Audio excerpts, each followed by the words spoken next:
Hello everyone, I hope you all are doing good in your studies. तो आ गया है नेक्स्ट पार्ट। हम कर रहे हैं BFUHS स्टाफ नर्स की तैयारी। 250 पोस्ट वाली।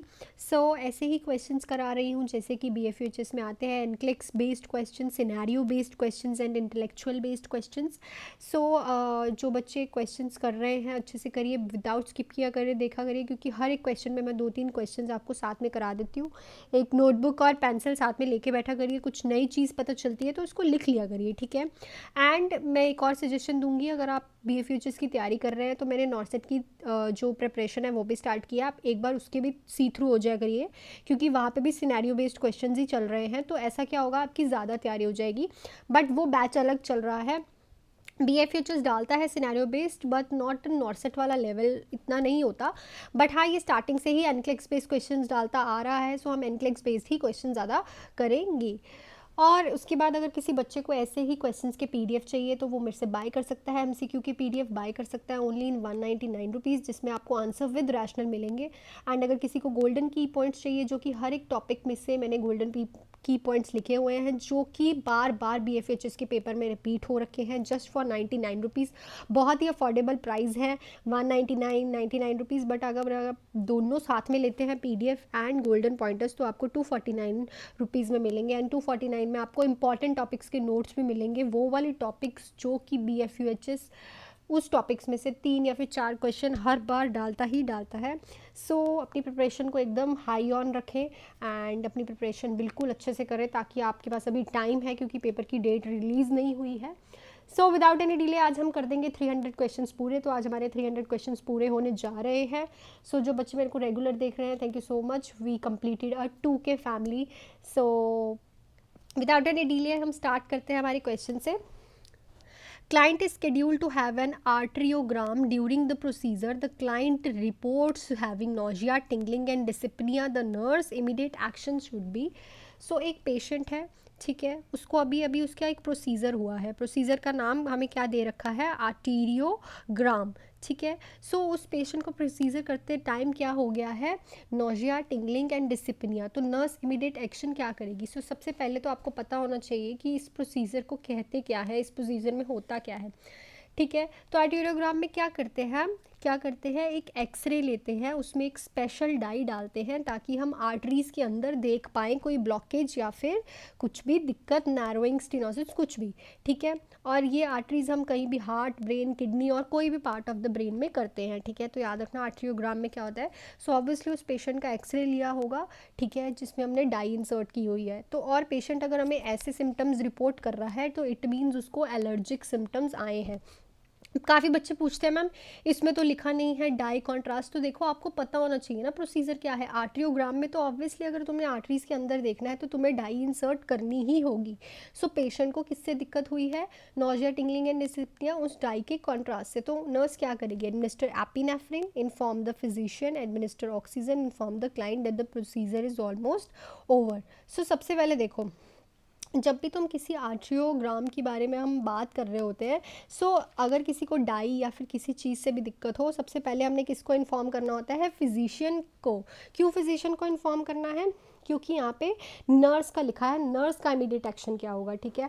फिजिशियन अगर कहेगा कि इसको ऑक्सीजन एडमिनिस्टर कर दो, कि ऑक्सीजन एडमिनिस्टर कर दोगे, एपिनेफ्रिन करनी है तो एपिनेफ्रिन। तो हमने सबसे पहले क्या करना है ड्यूरिंग द प्रोसीजर, कि भाई कि डॉक्टर सर, कि हमें ये पेशेंट जो है ये हमें कह रहा है कि मुझे नॉजिया, वॉमिटिंग फील हो रही है, टिंगलिंग हो रही है और डिफ़िकल्टी इन ब्रीदिंग हो रही है।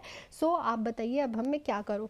ऐसा नहीं कहना पेशेंट को कि प्रोसीजर एकदम से ख़त्म होने वाला, नो, क्योंकि ये साइंस ही किस चीज़ की हैं, एलर्जिक रिएक्शन की, ठीक है। नेक्स्ट पे चलते हैं। A client who follows a vegetarian diet was referred to the dietitian for nutritional counseling for anemia, which client outcome indicates that client does not understand nutritional counseling that the client। एक client है vegetarian diet लेता है, उसको dietitian के पास भेजा है ताकि वो न्यूट्रिशनल काउंसलिंग ले सके, किस चीज़ की, एनीमिया की, ठीक है। ऐसी कौन सी स्टेटमेंट है जो क्लाइंट देगा जिससे हमें पता चल जाएगा कि उसको कुछ समझ नहीं आया है। Add dried fruit in cereals and baked good, cook tomato based food in the iron pot, drink coffee और tea with meals, add vitamin C to the meal. So अगर पेशेंट कहेगा कि मैं मील के साथ कॉफ़ी एंड टी लूँगा, सो this is wrong because उसको coffee and जो टी है वो मील के साथ क्यों नहीं लेनी। देखो कॉफ़ी एंड टी में कैफीन होता है जो कि पेरिस्टाल्टिक मूवमेंट्स को इंक्रीज़ करता है, इरिटेट करता है स्मॉल इंटेस्टाइन में मोर्टेलिटी। सो वो मोर्टेलिटी की वजह से वहाँ पे अब्जॉर्प्शन हो ही नहीं पाएगी B12 की, जो कि एनीमिया वाले पेशेंट में फिर सीवियर कंडीशन हो सकती है। इसलिए उस पेशेंट अगर ये बोल रहा है कि मुझे मील के साथ कॉफ़ी एंड टी लेनी है, सो इट मीन्स उसको अंडरस्टैंड नहीं हुआ है कि उसको कौन सा खाना अच्छे से क्या खाना है।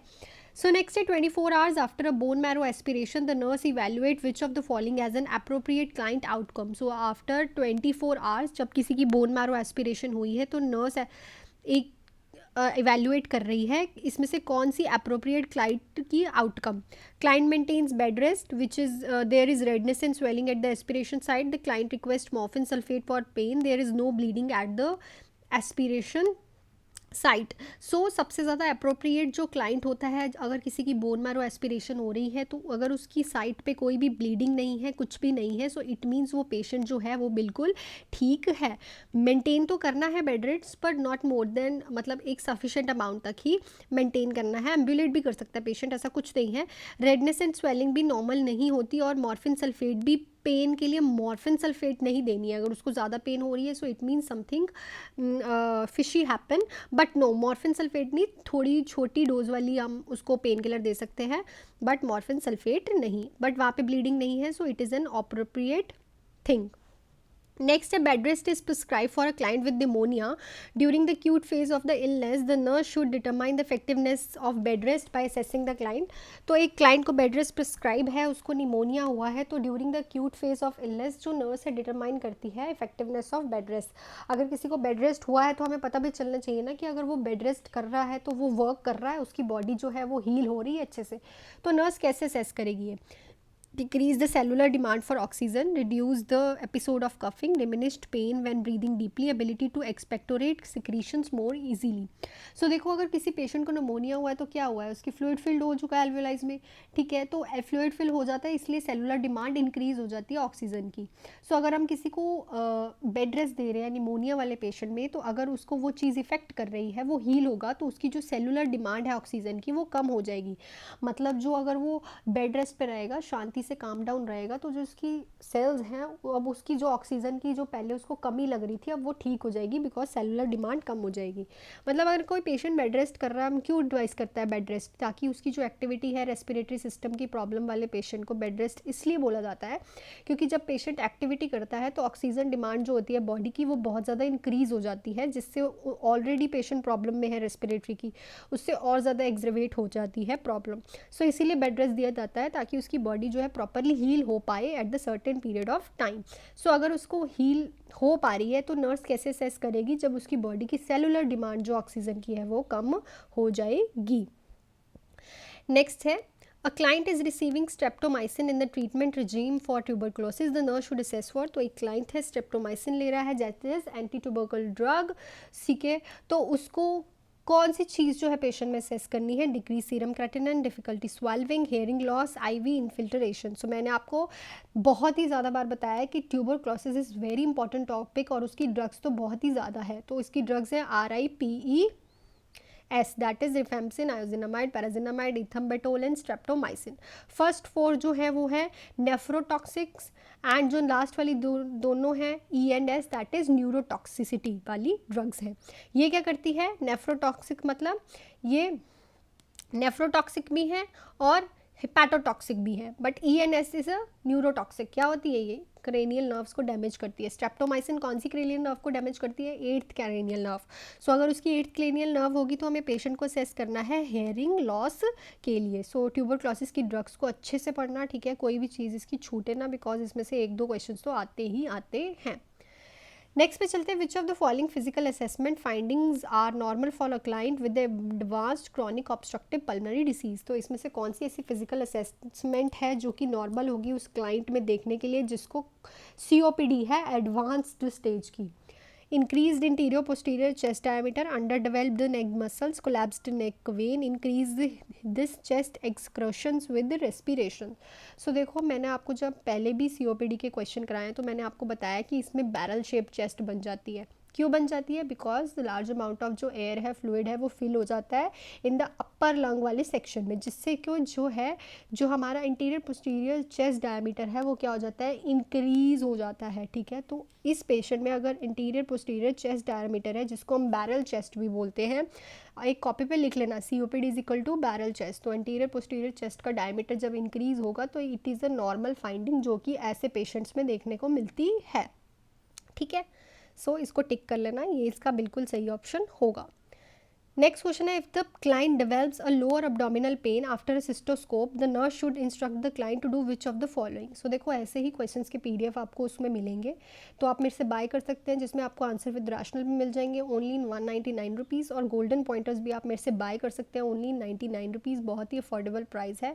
बट अगर आप दोनों साथ में लेते हैं तो आपको 249 रुपीज़ में ये दोनों पड़ेंगे, और इसके साथ साथ 249 में आपको इंपॉर्टेंट टॉपिक्स के नोट्स भी मिल जाएंगे, जैसे कि एंटी ट्यूबरकल ड्रग्स के बारे में मैंने आपको बताया, ऐसे ही जो कि इजी लैंग्वेज में है, तो आपको बहुत ही ज़्यादा हेल्पफुल रहेगा BFUHS के इंपॉर्टेंट टॉपिक्स के नोट. सो इसमें पूछ रहा है कि अगर किसी पेशेंट का सिस्टोस्कोप हुआ है, मतलब कि ब्लैडर का एग्जामिनेशन किया गया है और उसके लोअर अब्डोमिनल में अब पेन हो रही है, तो नर्स उसको क्या इंस्ट्रक्ट करेगी.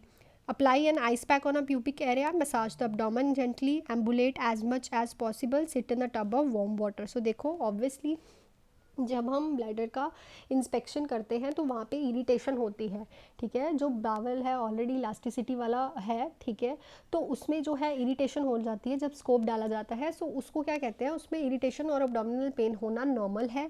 सो उस पेशेंट को हम कहते हैं कि तुम एक वार्म वाटर के टब में बैठ जाओ, उससे क्या होगा, थोड़ी रिलैक्स होंगी मसल्स. ठीक है, और जो इरिटेशन एंड पेन है वो भी क्या हो जाएगा, कम हो जाएगा. So this is what nurse will suggest to the patient. Next question, the nurse teaches the client with the urinary diversion to attach the appliances to the standard urinary collection bag at night. The most important reason for doing this to prevent. सो एक nurse है, teach कर रही है client को urinary diversion क्या होता है. जब हम किसी के यूरिन जहाँ से नॉर्मली पास हो रहा है वहाँ पे कोई ऑब्स्ट्रक्शन आ गई हो, तो हम क्या करते हैं उसका जो यूरिन है उसके लिए एक अलग पाथवे बनाते हैं ताकि यूरिन डाइवर्ट होके दूसरी तरफ से आ सके. बिकॉज उसके जो पाथ नॉर्मल वाला पाथ है उसमें कोई ऑब्स्ट्रक्शन है, कोई सर्जरी हुई है, इसलिए यूरिन डाइवर्जन उसको कहते हैं. तो उसकी जो अप्लाइंसेस होते हैं उसको हम एक यूरिनरी ब्लैक के standard of urinary collection bag के साथ ही लगाते हैं नाइट टाइम पे. ऐसा क्यों करते हैं, you don't reflect into the stoma. Urine आएगा यहाँ पे, एक मिनट, यहाँ पे कट करके यूरिन आएगा. जो यूरिन है वो रिफ्लेक्स या फिर reflect not into the stoma.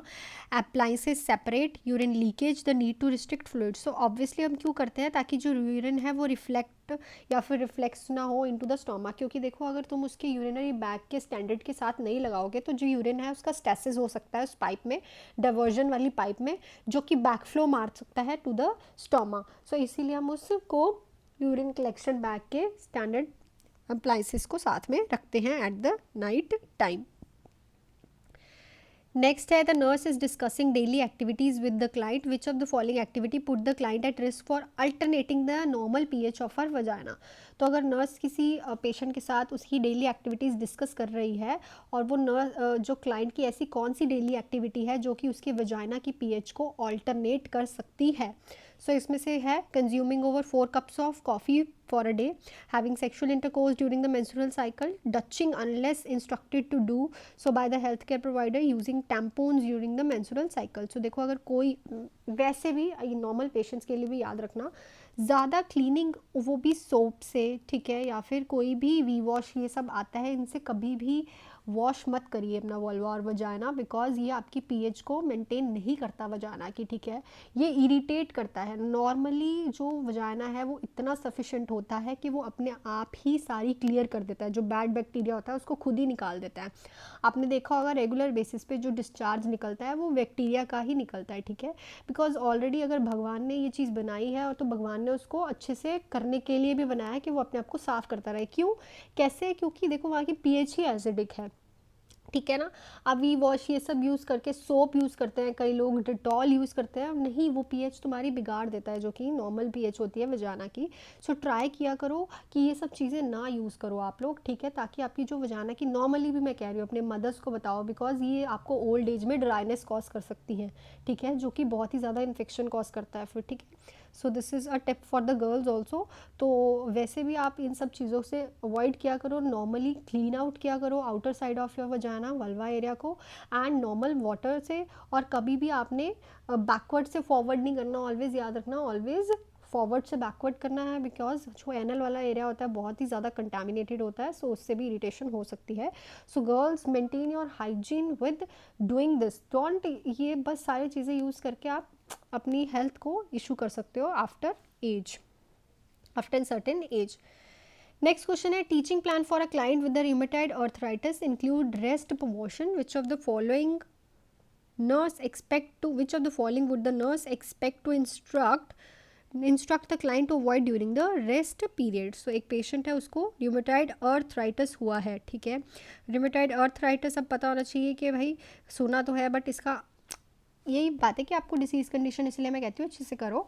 देखो ह्यूमेटाइड अर्थराइटिस क्या होता है, क्रोनिक इन्फ्लामेटरी डिसऑर्डर है जो कि मेनली हमारे जॉइंट्स को इफेक्ट करता है, हैंड्स और फीट के, ठीक है।